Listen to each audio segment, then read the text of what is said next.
Hello everyone, my name is Holly from Line Zero, and for today's video, we're going to share 4 real-life examples and use cases from our leadership team around how they demonstrate vulnerability and the outcomes that your organization can expect to see.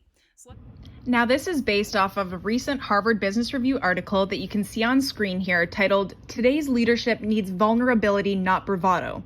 And the intention of today is to show you some example use cases of how we at Line Zero really seek to embody this idea.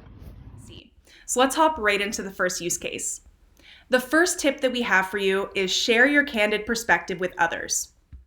Every week, Line Zero's CEO, Eric Sugar, hosts an office hours meeting and live streams this content on Workplace from Facebook, our organization's enterprise communications platform, for the whole organization to see. Eric shared his candid perspective around his approach to participating in the activities he loves during the coronavirus pandemic. He identified his precautions, his fears, and his steps to do so safely.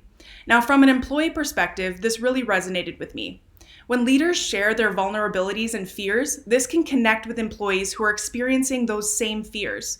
This powerful message around doing old things in new ways really empowered me to get out there and do the same thing.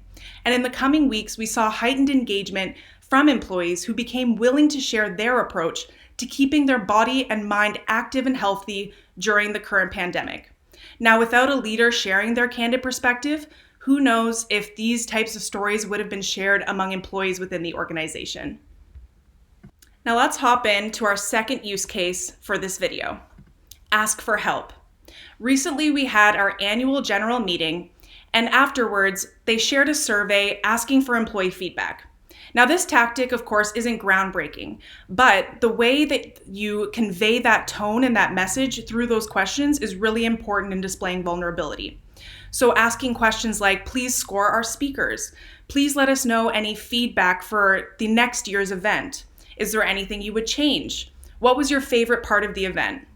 So showing those aspects of vulnerability or areas of improvement really helps employees understand that yes, their feedback is important, it matters, it is valued, and they're more willing to share that feedback with leadership. Now let's move into our third use case for this video. Snafu, admit it and apologize. So as you can see on screen here, the subject line is missing a key letter. So it is supposed to spell out shifts and bookings.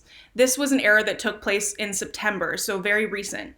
And from a public relations perspective, an organization does have a few choices. So you can choose to respond, including the tone and message that you'd like to deliver, or you can choose to remain silent.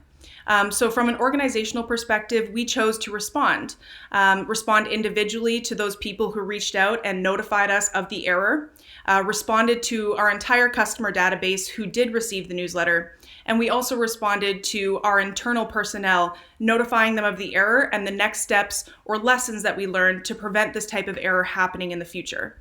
The most important thing is to recognize your own vulnerabilities, your own human error. Admit it, apologize genuinely, and move on from the situation, ensuring that those lessons learned are not going to have something happen like that again. So let's move into our next use case. Self-improvement is a team sport. So recently, the Line Zero team held a strategy meeting. So not focused on day-to-day tasks, but overall strategy for the next fiscal year. And the question was posed, why us? So what are our strengths? What are our wins? What are our successes? What makes our organization, our culture, and our people appealing to partners, customers, and various stakeholders? And that kind of drummed up a lot of excitement and a lot of celebration, kind of pointing to those things that the organization is good at. And then the conversation shifted to, why not us?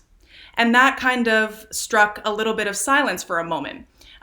So the idea of showing those vulnerabilities, talking about those vulnerabilities with your organization is a way to improve or work towards those objectives and goals. So rather than shying away from them, hiding away from them, not admitting to those vulnerabilities within your organization, it's always best to talk about it out loud and create a plan of action in terms of, okay, we've identified this area of opportunity and how can we seize that opportunity? So again, showing those vulnerabilities to the team is really an area of strength for a leader. It really gets those gears moving and really helps people understand both sides of the business. Why us and why not us? Where do we need to improve and where can we continue those successes? So thank you for watching this video. We really hope that you picked up a few examples from these use cases in terms of how your organization can display vulnerability and the benefits of doing so. If you have any questions, please reach out to engage@linezero.com and we're happy to answer those. Have a great day.